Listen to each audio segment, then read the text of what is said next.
The nurse found hotel receipts in the doctor's coat hospital.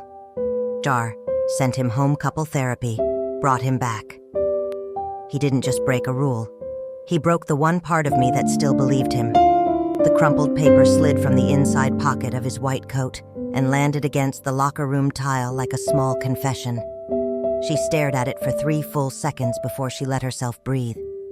Shift change noise swelled around her metal doors, clanging scrub caps, rustling the coffee-stained laughter of a night team trying to sound awake. But the world narrowed to a rectangle of paper smeared with the imprint of his thumb. Hotel receipt, 2 nights, city view, 1 king, paid at 2:13 a.m. If you find value in real stories told with clarity and truth, make sure to subscribe so you don't miss how this one turns in the light. Nurse Eliza Moreno did what good nurses always do when something vital hits the floor.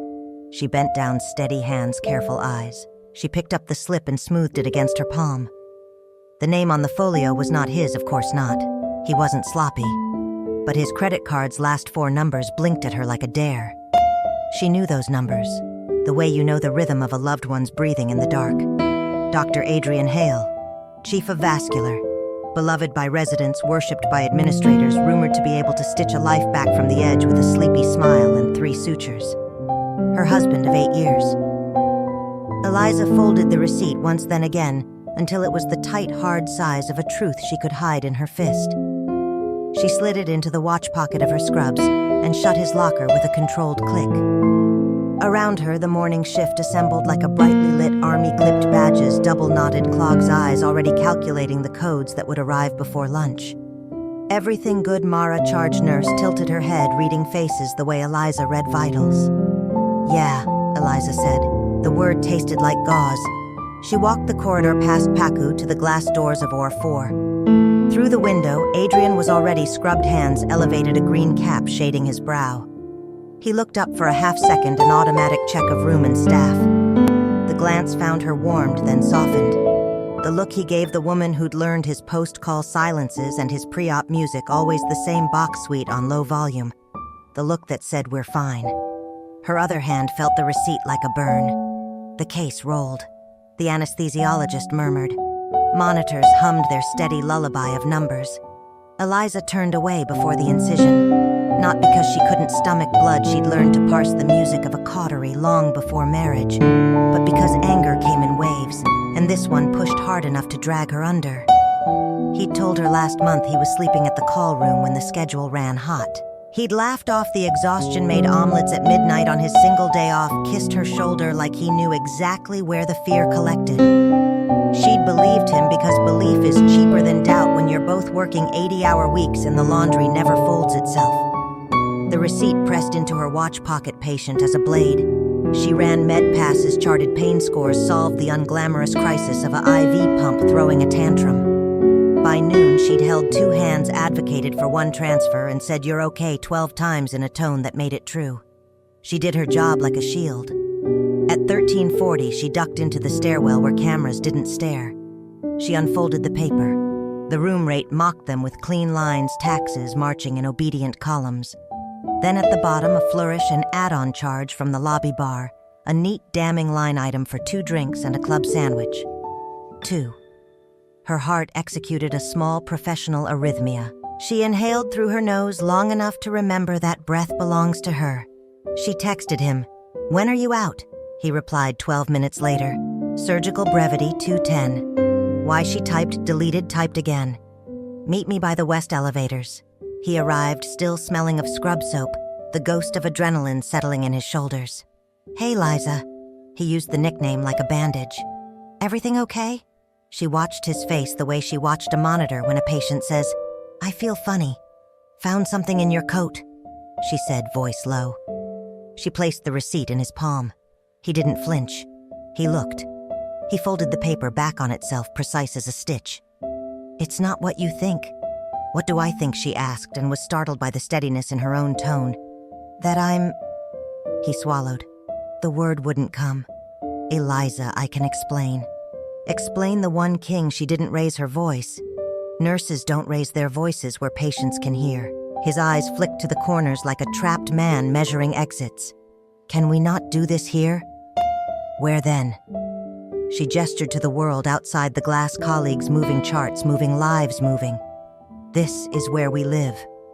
He lowered his hand. After shift. The elevator dinged. They stood 2 feet apart and a marriage wide. She nodded once, not because she agreed, but because she had 8 patients and a right to finish what she started. The afternoon punished her as if it had been waiting. A post-op spiked a fever. A family wanted a miracle. A resident wanted credit. Eliza did what she always did, translated chaos into care, moved from bed to bed like a tide that refused to recede. At 18:30, she found him in the physician lounge. The TV whispered sports. Someone's forgotten banana browned in slow motion on the counter. He'd changed into street clothes, a charcoal sweater that made him look like the man he was before the pager became an organ he couldn't live without. "Adrian," she said, and her voice finally trembled. He reached for her but let his hand fall when she didn't move. "I wasn't with anyone." She laughed once, a sound without humor. "The hotel was with you." "I couldn't sleep," he said too fast. "The call room there was construction. They're drilling at night now. I went to a hotel. I needed silence," she finished softer than she meant. How many times had she watched him sit upright in bed at 3 a.m., the ghosts of open arteries still on his fingers? He nodded, cautioned by hope. "Yes, just a place to stop shaking. To not be Dr. Hale for 5 hours so I could be a safe surgeon for the next 12. And the 2 drinks?" He blinked, small surprise. "I put both on my card. Resident came by Shan. She'd had a bad code. I was already at the bar. I bought her ginger ale. Eliza. I didn't touch anyone. Ginger ale. Club sandwich. She wanted to believe him the way you want to believe a stable blood pressure means the bleeding has stopped. But every nurse knows you investigate the source. Why not tell me?" The quiet in her question cut deeper than fury. Why not say, "I'm drowning"? Why make a hotel your secret wife? Shame passed over his face like cloud shadow. "Because I didn't want you to see me like that," he said. "Shaking. On the edge. I'm supposed to be the one who he stopped a surgeon realizing mid-cut that there's an artery he didn't chart." She watched him, all the old tenderness warring with new math. "You're supposed to be human." He closed his eyes. "Opened them. I can prove it. Ask Shan. Check the cameras. I'll give you the keycard records. You'll perform," she said, not unkind. "You're very good at that." The lounge TV rolled a replay, a goal scored by someone whose life was simpler than this. A pager chirped down the hall like a bird with a broken clock. Eliza lifted the receipt between 2 fingers the way she would hold a contaminated dressing. "This isn't just about a room," she said. "It's about the way you disappeared without leaving the house." He swallowed. "What do you want me to do?" Her answer was ready before the question finished forming. "Because while belief is cheap, boundaries are not. We go to HR," she said. "We follow policy. You disclose. I disclose. If we don't take this to the people who are paid to hold the line, the gossip will do it for us." He stared. "Eliza, HR." She nodded once. "It's not punishment. It's protection. For the patients. For us. For the truth, whatever it is." He looked like a man who'd been told he had to operate on himself. "You'd do that to me, I'd do that for us," she said, and felt the truth enter the room like clean air. He pressed his hands to his face, then dropped them. Resolve settled on his shoulders with the weight of lead, heavy but honest. "Okay," he said. "Okay. We go."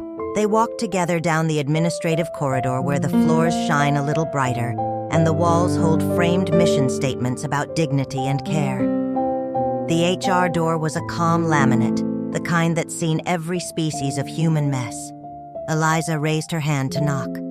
On the other side, a clock ticked. A printer coughed. A future rearranged itself bead by bead. She glanced once at Adrian. He looked back, stripped down to the part of a person that has to choose. Her knuckles met the wood. From inside, a voice called, "Come in."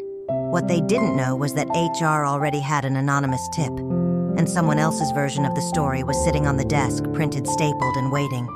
The office smelled faintly of toner and peppermint tea. HR's senior officer, Denise, sat behind a desk, stacked with files that looked like they were holding up the whole hospital. Her glasses perched low on her nose, her pen tapping an unspoken rhythm against the table. "Eliza, Dr. Hale." Her eyes flicked between them, assessing. "I wasn't expecting you tonight. But since you're here, Let's talk. Adrian stiffened beside Eliza, his hands folded so tightly she could see the whiteness in his knuckles. Eliza sat straighter, her spine locked in nurse mode, professional calm, unshakable. Denise reached for a stapled packet. We received an anonymous report this morning. She slid it across the desk. Allegations of misconduct. Eliza's stomach dropped. She didn't need to open it. She already knew what lived inside that hotel receipt. Someone else had seen it too. Adrian's jaw tightened. He flipped through the pages quickly, then set them down as though they burned. "This is gossip," he said. "Maybe." Denise didn't blink. But gossip can endanger patients if it undermines trust. We take it seriously. Eliza leaned forward. "We came here voluntarily, to be transparent." Denise's eyes softened toward her, then hardened again on Adrian. "Transparency is good, but I need facts. Doctor, were you at the Starlight Hotel on March 12th and 13th? His voice cracked only once. "Yes." Eliza closed her eyes briefly. Hearing it aloud was different, colder, and why Denise pressed. Adrian hesitated. The silence stretched until the hum of the overhead lights felt like a verdict. Finally, he said, "Because I couldn't breathe. I couldn't sleep. The call room was under construction. I checked into a hotel for rest. Alone. Yes." His voice steadied, clipped. "Alone." Denise scribbled something down her face, unreadable. "Do you have receipt statements? I'll provide them." She nodded. "We'll need them." Her pen paused. "There's also mention of another staff member joining you." A resident. Eliza's head snapped up. What Adrian's mouth opened closed. Then quietly, she came to the bar for 20 minutes. I bought her a ginger ale. She left. The words hung like smoke. Eliza felt them settle in her chest, acidic and heavy. Dr. Hale, Denise said firmly, "Do you understand how this looks? A married attending meeting a junior staff at a hotel, no matter the reason, yes." His shoulders slumped. "I understand." Denise set her pen down. "Until the investigation concludes, I'm placing you on administrative leave, effective immediately." Eliza's breath caught. Leave. Adrian's voice was low, hollow. "You're sending me home." "Home," Denise repeated. "Not terminated, not disciplined yet, but you'll step away from patients, from rounds from the OR. This protects you, your colleagues, and the hospital. Do you understand?" He gave a single nod, the kind that comes when fighting would only make the wound deeper. Eliza swallowed the urge to speak, to defend, to explain. The receipt in her pocket felt like both evidence and betrayal. Denise looked at her next. "Mrs. Moreno, Nurse Moreno, you did the right thing reporting this. But you need to prepare yourself. HR investigations are clinical. They cut through emotion. If there's truth, it will surface. If not, rumor will die." Eliza nodded slowly. But inside her heart whispered, what if rumor is stronger than truth? Word traveled fast. By the next morning, whispers curled through the ICU like smoke. "Did you hear Dr. Hale suspended? Something about a hotel." Nurses who once greeted Adrian with admiration now lowered their voices when he passed. Residents looked at him sideways, measuring distance. Eliza endured it silently, her badge a shield, her professionalism a mask. But inside, doubt spread roots. At home, the silence was louder. Adrian paced their kitchen sleeves, rolled hair tousled from running his hands through it. "I told you the truth, Eliza. It was sleep. That's all." Her voice came out sharper than she intended. "Then why did it feel like a secret?" "Because I was ashamed," he admitted. "Because I didn't want you to see me like that. Hollow. Useless. I'm supposed to be the strong one." Her eyes burned. "I didn't marry the strong one. I married you." His hands dropped to the counter. His gaze finally met hers, raw, unguarded. "And now you don't believe me." Her chest ached, because part of her did, and part of her didn't. 3 days later, HR called them both back. Denise's voice was even clipped. "Dr. Hale, Nurse Moreno. Before we proceed further, we're requiring you to attend couples counseling sessions. The hospital provides them confidentially. This is not optional."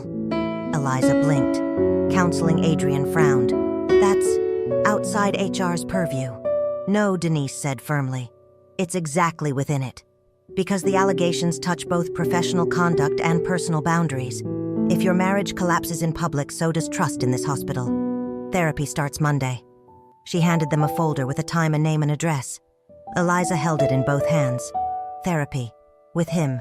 With all their wounds and silences. She looked at Adrian, whose face was unreadable. Her heart whispered another question she couldn't silence. Would counseling heal them? Or expose just how broken they already were? The counseling folder sat on the kitchen table for 2 days, unopened. Its manila edges seemed to glow under the overhead light louder than any argument they'd had since this started. Eliza avoided looking at it the same way she avoided looking at Adrian. He moved through the house like a ghost, silent footsteps, phone turned face down.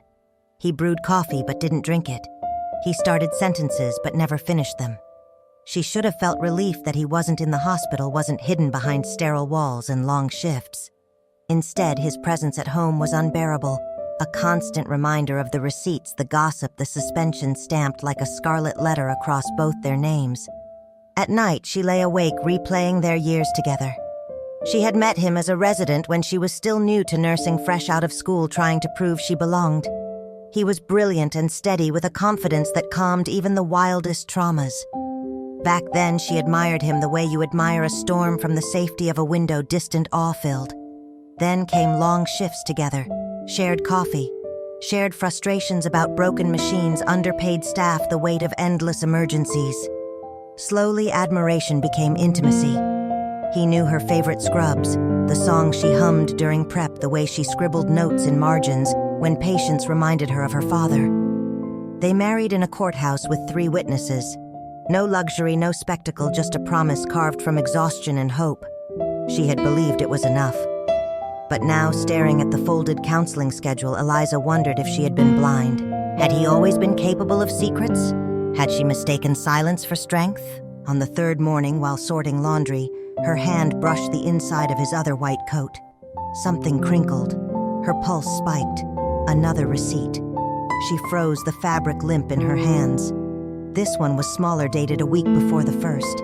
Same hotel chain, same city view room, same late-night timestamp. Her stomach flipped. This wasn't a one-time collapse into exhaustion. This was a pattern. She pressed the paper flat on the dryer, her breath shallow. Her eyes jumped to the line, items, room, charge, tax, minibar, soda. 1 guest. But how could she believe that her mind raced? How many times had he walked out with this excuse? How many shifts had I trusted while he signed his name at a front desk instead of coming home? She clenched the paper tight, anger hot in her chest. The man she'd loved, defended, trusted, was he simply building an alibi of exhaustion while living another life? That evening, she confronted him. He was at the kitchen counter, laptop open, scrolling through medical journals as if nothing outside had shifted. Another one, she said flatly, holding the receipt between 2 fingers. He looked up slowly, his face tightening as if bracing for an impact. Eliza. She slammed it on the counter. How many more? How many coats do I have to search before I find the whole truth? His voice cracked. It wasn't what you think. Her laugh cut sharp. You keep saying that. But all I have are papers proving the opposite. Papers don't lie, Adrian. People do. He stood too quickly, his chair scraping. You think I wanted this? You think I wanted to sneak into hotels like some coward instead of sleeping in my own bed next to my wife? Then why? Her voice trembled, tears threatening. Why didn't you just tell me you couldn't handle it? Why not let me in? He opened his mouth, closed it, then whispered, Because I didn't want you to see me failing. The words landed heavy. Eliza's chest ached. She wanted to believe him. She wanted to throw the receipts away and wrap her arms around him, to remember the man who once fell asleep with surgical textbooks spread across their bed and whispered dreams of saving lives. But the receipts were louder than memories. That night, she sat on their porch alone, the cool air sharp against her skin. She turned the receipts over in her hands, flipping them like flashcards of betrayal. Her phone buzzed with a message from Mara, her charge nurse and closest friend. Saw you're on counseling schedule with Adrian. Are you okay? Eliza typed, deleted, typed again. Finally, I don't know. I really don't know. Mara's reply was quick. Then let him prove it. Therapy isn't for the hospital, it's for you. Eliza's throat tightened, because Mara was right.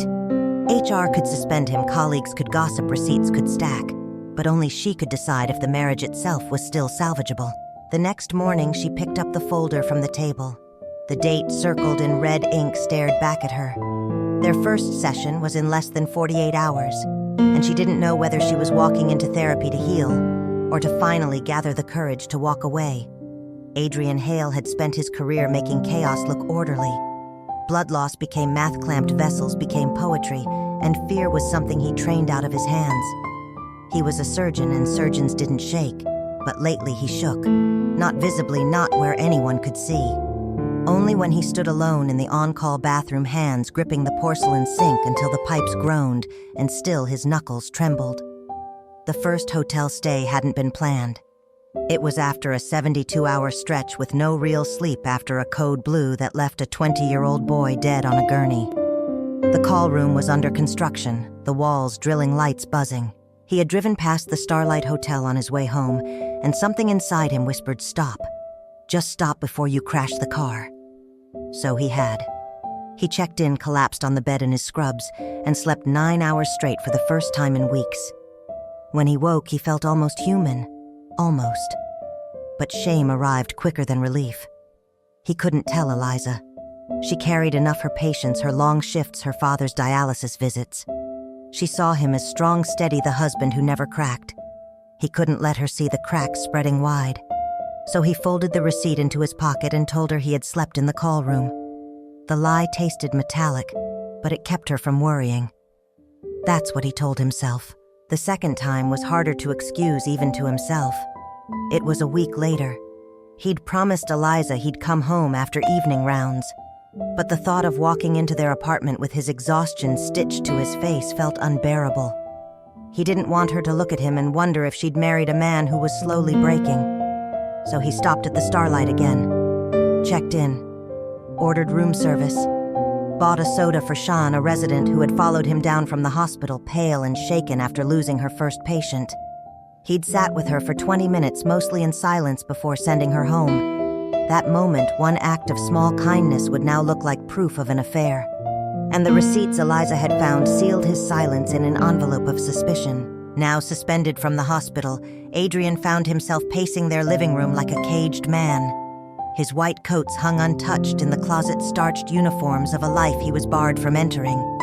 The hospital had been his world, his sanctuary, his battlefield, and without it he felt stripped of oxygen. HR's letter sat on the counter. He'd read it 3 times already. Effective immediately, you are placed on administrative leave pending investigation. Participation in couples counseling is a condition of review. Failure to comply may result in termination. Termination. The word made his stomach twist. He had survived medical school residency fellowship, years of proving he was sharper, faster, steadier than the rest. He had survived nights of stitching hearts together when his own felt empty. But now his career teetered, not because of a botched surgery, but because of 2 hotel receipts and a marriage bruised by silence. He leaned against the counter, pressing his palms flat. Would Eliza ever believe him? He remembered the first time she had touched his hand during a case years ago, when a patient coded and they worked side by side in a blur.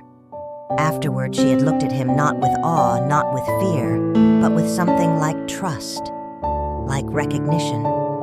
And now that trust was a house made of glass already cracked from the inside. That evening, he found Eliza sitting on the porch, the receipts in her lap, her face caught between moonlight and shadow.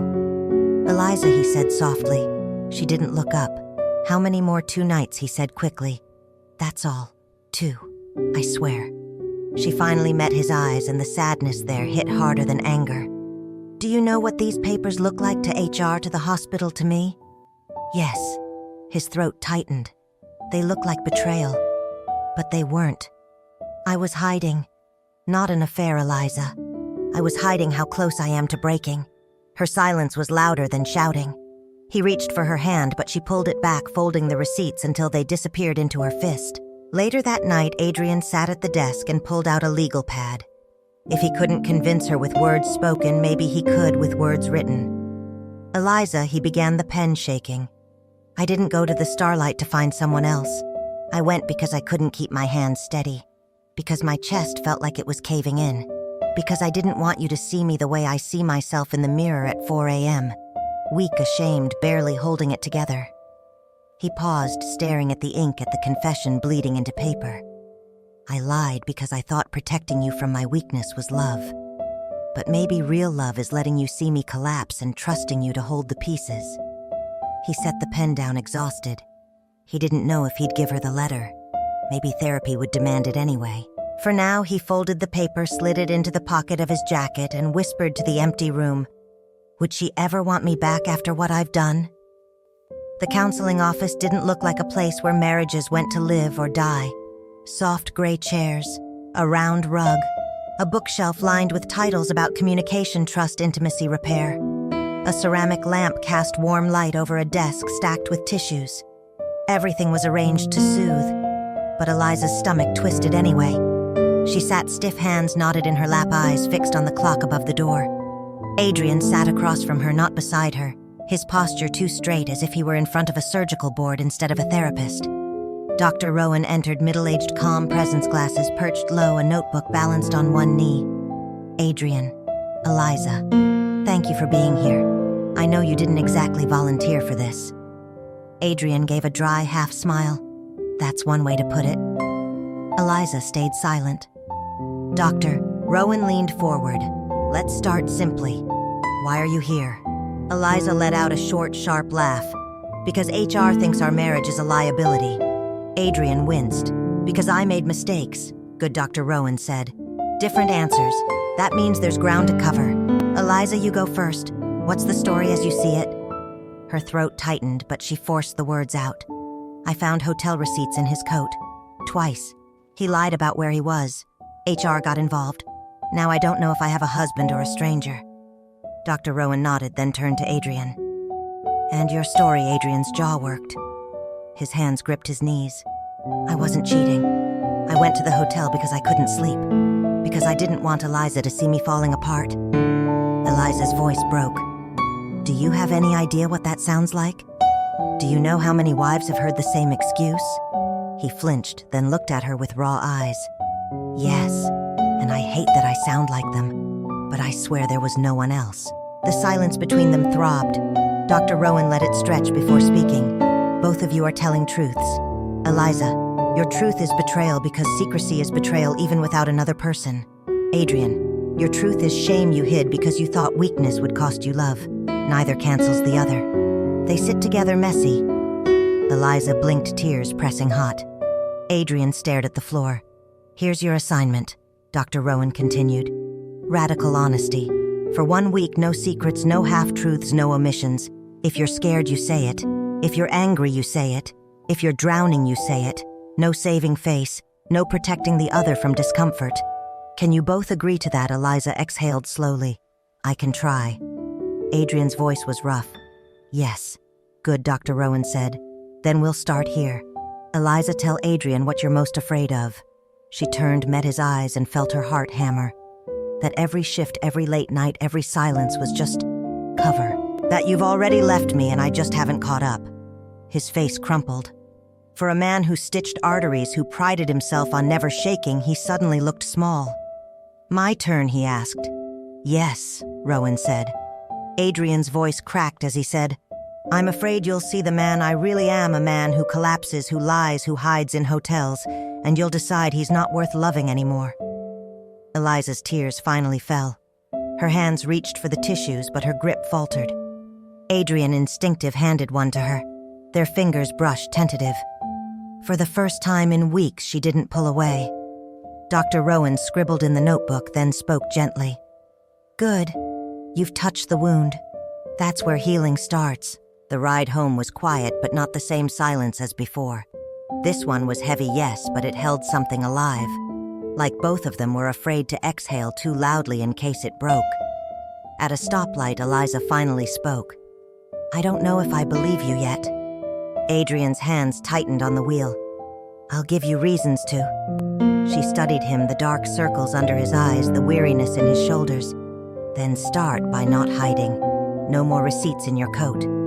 His jaw loosened. "Deal." But when they got home, Eliza found herself staring at the counseling folder again. Inside it, Dr. Rowan had tucked a second sheet, homework session 1. One line caught her eye. Sometimes couples don't need to decide yet if they're rebuilding or separating. Sometimes the only decision is to stay in the room until the truth is finished.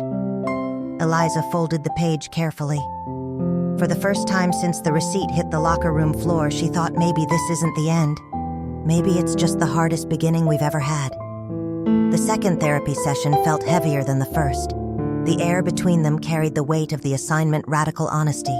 No secrets, no omissions. Eliza sat with her arms folded, clutching her elbows as though bracing herself for impact. Adrian leaned forward, elbows on his knees, his fingers laced like a man preparing for surgery. Dr. Rowan's calm gaze flicked between them. "You both did the assignment," Eliza spoke first. "I tried." Her voice trembled. "But every time I looked at him, all I saw were hotel receipts." Adrian flinched but nodded. "That's fair." Rowan shifted to Adrian. "And you?" Adrian exhaled. "I wrote something, but I couldn't say it out loud. Not until now." He pulled a folded paper from his pocket. Eliza's chest tightened. It wasn't a receipt this time, it was his letter. "Read it," Rowan encouraged. Adrian's voice was unsteady as he unfolded the page. "Eliza, I didn't go to those hotels to betray you. I went because I couldn't breathe. Because I was shaking in the OR. And I thought if I came home like that, you'd see me for what I am, a man who's barely holding it together. I lied because shame felt safer than truth. But I see now that lying is worse. I didn't want you to carry my weakness, but I should have trusted you to carry me." Silence followed, the kind that pressed into bones. Eliza's throat constricted. She had imagined 1,000 explanations, none as raw as this. "Why didn't you just tell me?" she whispered. His eyes met hers, red-rimmed. "Because every day I see you holding families together when their world is collapsing. I see you come home and still call your dad, still make dinner, still hold everything. I thought if you saw me broken too, it would be the last straw." Her tears blurred him. "So instead you let me think you didn't love me anymore." Adrian's voice cracked. "I never stopped." Dr. Rowan let the silence breathe before turning to Eliza. "Your turn." Radical honesty. Eliza gripped the tissue box until her knuckles whitened. She inhaled, then exhaled. "I thought I was invisible to you," she said, her words tumbling out. "I watched you give every ounce of yourself to patients, to residents, to the hospital. And when you came home, you gave me silence. I thought maybe you didn't need me anymore, that maybe someone else was giving you what I wasn't." Adrian's face fell. Eliza continued, voice shaking. "I've been lonely in this marriage, Adrian, lonely while standing right next to you." Her confession sliced him open more than any accusation. He reached for her hand. "Why didn't you tell me?" "Because I didn't want to sound selfish. Because every time I tried, you were too tired to hear it. And then I found the receipts and it felt like the proof I'd been afraid of." Dr. Rowan leaned back, her pen still. "What we have here is not betrayal of the body, but betrayal of trust. Eliza, your loneliness is real. Adrian, your shame is real. And both of you chose silence instead of truth. That silence became the third partner in your marriage. That's what you're fighting, not each other, but the silence." Eliza wiped her cheeks. Adrian squeezed her hand, tentative, as if asking permission to stay connected. Rowan's voice softened. "So here's the question. Do you want to rebuild, or do you want to walk away?" The room held its breath. Eliza's heart pounded. She wanted to say yes to rebuilding, but fear coiled in her chest. What if this cycle repeated? What if another receipt surfaced, another silence grew? Adrian swallowed hard. "I want to rebuild, even if it takes everything. Even if I have to hand you every weakness I've hidden. I want to fight for us." His words cracked something inside her, but her answer didn't come immediately. She looked at him, at the man she married, at the man who stitched arteries yet couldn't stitch his own soul without unraveling. Her tears slowed, her breath steadied. "I don't know yet," she admitted, "but I'm willing to keep sitting in this room." That night back at home, they didn't sit in separate rooms like before.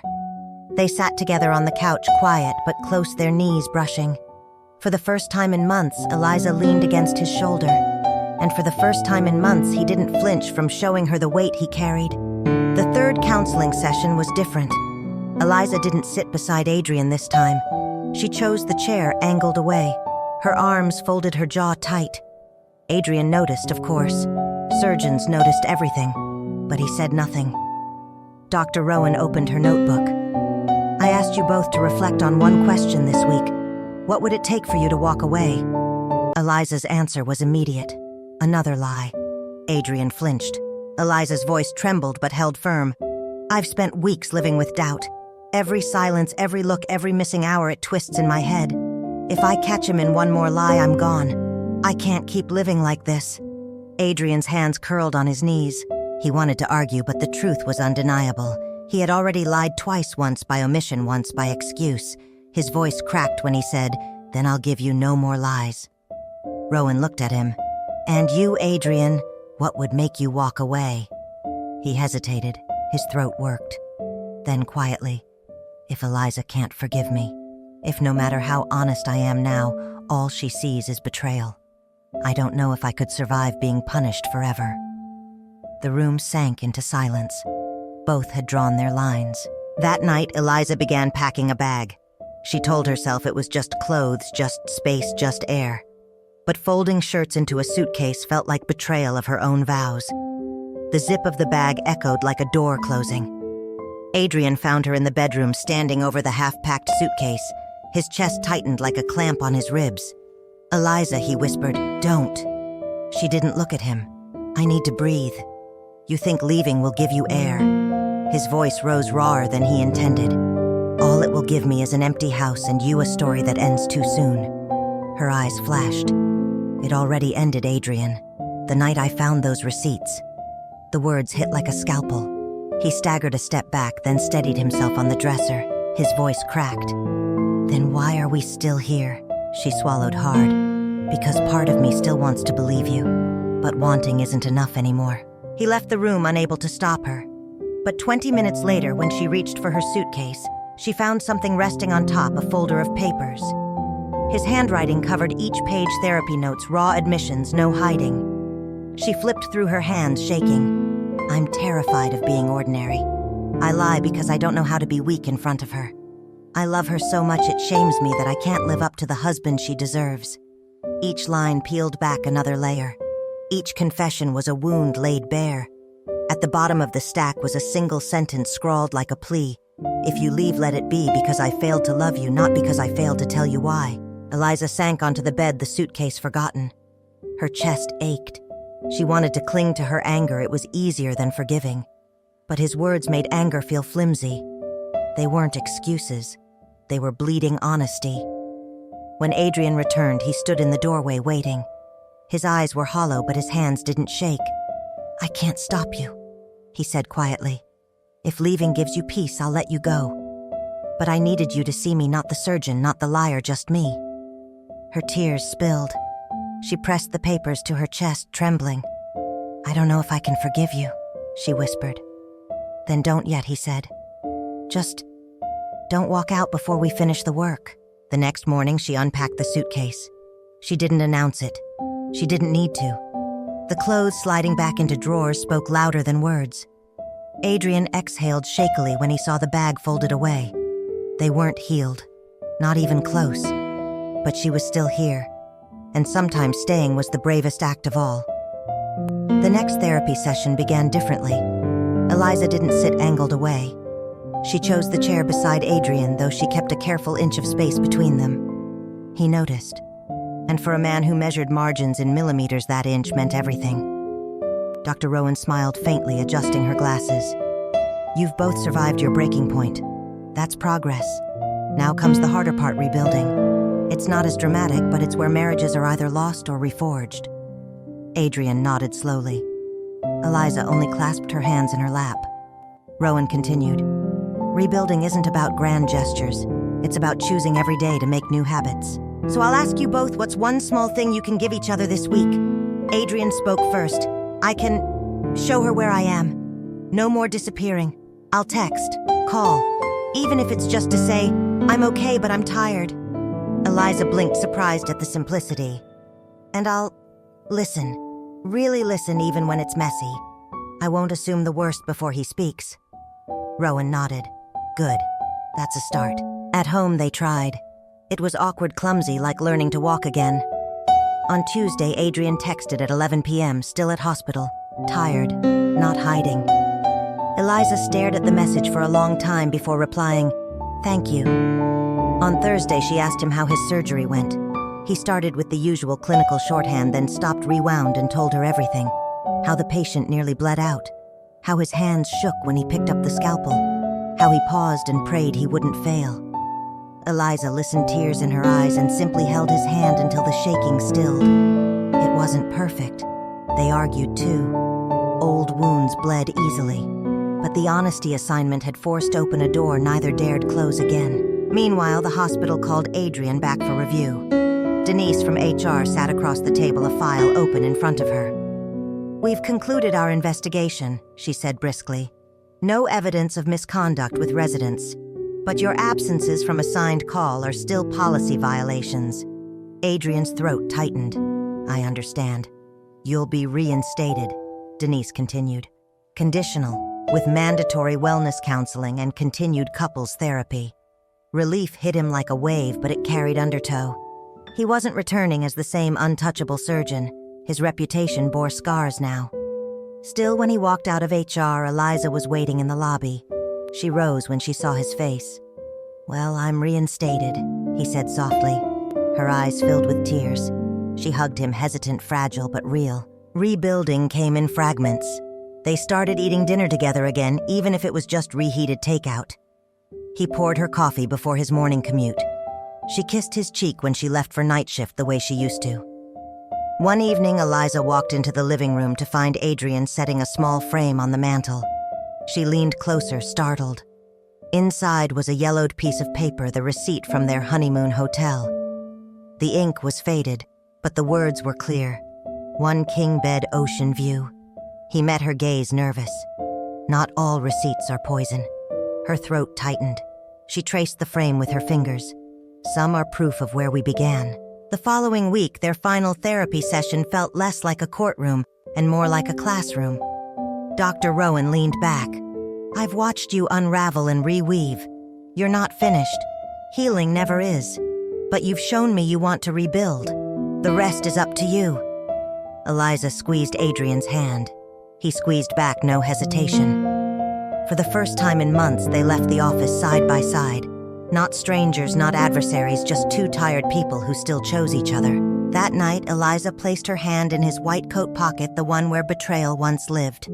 She slid a small folded note inside. The next morning, before his first day back, Adrian found it.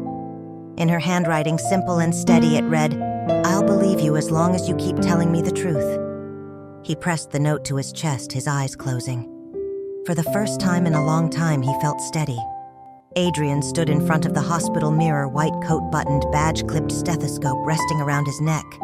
It should have felt familiar, routine.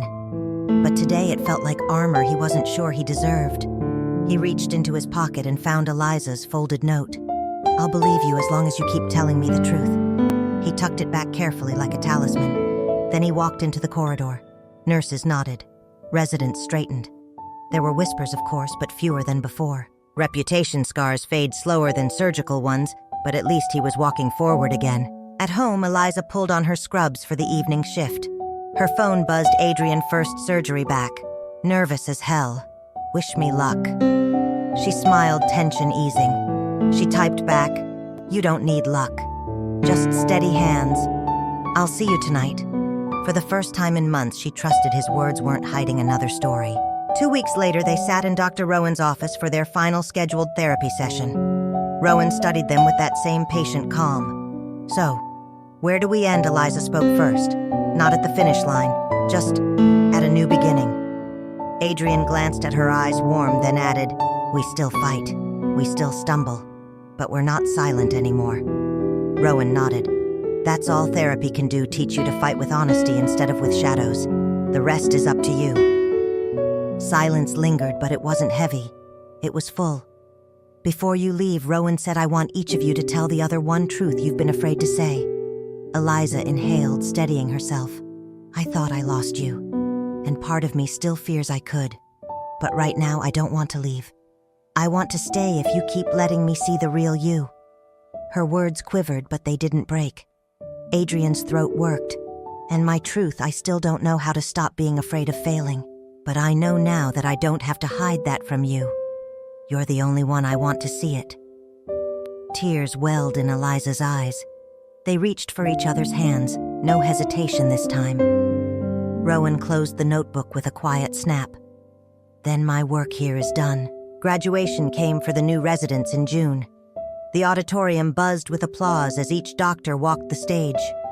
Adrian sat in the front row, reinstated, respected again. But this time, when he looked to the side, Eliza was there. She wasn't just the nurse who had once questioned him. She was his anchor. When the ceremony ended, a young resident approached Eliza.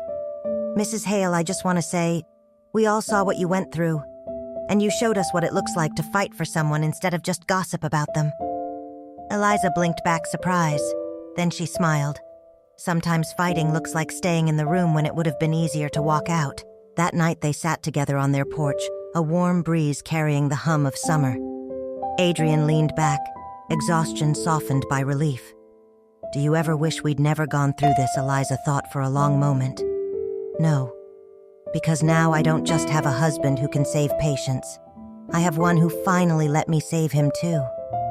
He looked at her stunned, then whispered, "You did." She reached into her pocket and pulled out the honeymoon hotel receipt he'd framed weeks earlier. She held it between them like proof of survival. "Not every receipt is a lie," she said softly. "Some are just reminders of where we've been and where we came back from." He took it from her, gently slid it back into her hand, and pressed a kiss to her palm. The clock ticked inside. The world would pull them apart again tomorrow: shifts, pagers, patients, emergencies. But tonight on the porch they were together, honest, bruised but healing. And for the first time in a long time, that was enough.